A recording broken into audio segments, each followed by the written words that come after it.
We didn't plan this. Gotta call this out first. Yeah. We're going to call it out. We didn't plan it, and here we are.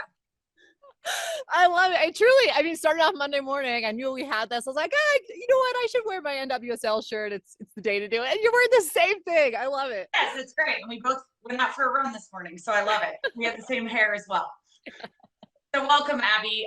Thank you so much for being here. You were our VIP keynote speaker this year, and your speech drew raves from everyone who attended our annual awards ceremony, and people are still talking about it. And oh, wow. You're one of the first people I thought of to bring on our MTN-TV Sportswoman of Colorado show. Looking back, Abby, can you just tell us how sports has shaped you from ThunderRidge, which is in your backyard right now, where you're sitting, high school, all the way up to Duke, to where you are now professionally? Wow, we're starting big, and I love that. You know, I think I have an interesting lens because I'm in the midst, as a lot of people are, of raising my own children. And I think about what's important to me as a parent. And, you know, a lot of times I come back to how I was raised and what sports gave to me. So I kind of have like a fresh view of what sports gave and how I want to, you know, try to shape my own children with some of those same values. I think first and foremost, and this is why we're here, is it gave me a community. You know, there's thousands and thousands of kids that play sports, and it feels like it would be this big, large world that you can't really find your place in at times. But when you really drill down, it becomes a small, tight-knit world. And I just feel so fortunate that I have people at every single walk of my life that have, you know, affected me or coached me or been my teammates, and you bond in such a unique, cool way. And that's something that lasts a lifetime. Yeah, absolutely. You are a Sportswoman of the Year. What does that mean to you at the time when you received that award? You know, Jen, it makes me emotional every time I think about it. There are just astounding women that come from our state. You know, I'm a runner now. It's the easiest way to get exercise, and I, you know, I find myself pushing and, you know, signing up for races and competing in a kind of similar parallel that I did when I was playing basketball.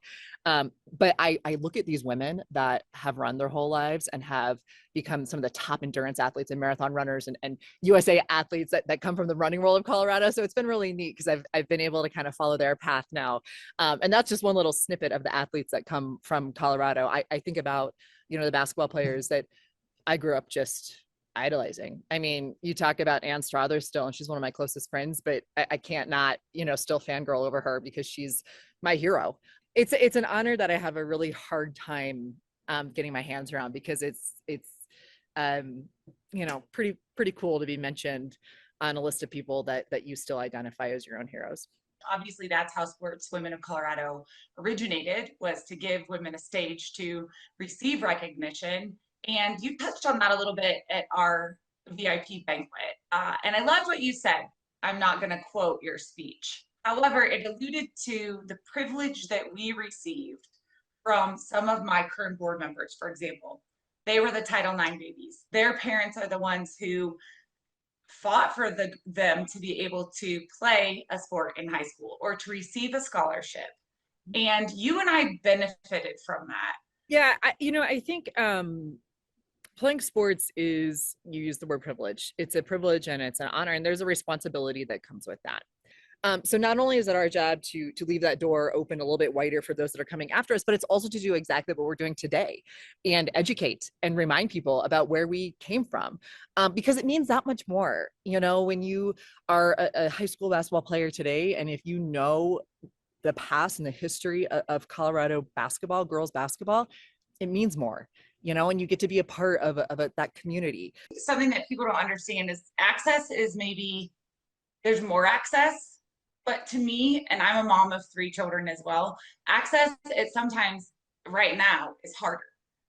If that makes sense. Like, there's more barriers, there's more teams to choose from, there's more pressure to make sure that we're making the right choices for our kids, not just daughters, also my son. Are they on the right team? Am I wasting my money? On the other side of that too, I think that there is, you know, something to be said about trying to retain the kind of wholesomeness of a sport and not losing sight of how important it is to, my summers were spent riding my bike to the rec center. And Amen. yeah, I didn't want to have to ride home within an hour. So you'd be there for 5-6 hours, and whoever shows up, and you mess around and you shoot half court shots for an hour, and you play pickup for 4 hours, and there's no refs, there's no fouls, there's nobody watching. There's no Band-Aids. There's no social media. No right? water. We didn't drink water.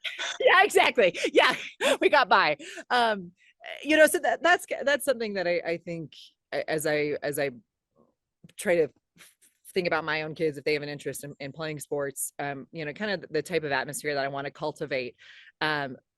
While there is this other world out there that has way more opportunities, way more visibility, way more noise, I think at a time than we were playing. I'm a big proponent of rec league, if I'm being 100% honest. Like, I coach my kids' rec league teams, and it's fun. They're having fun. There is less pressure.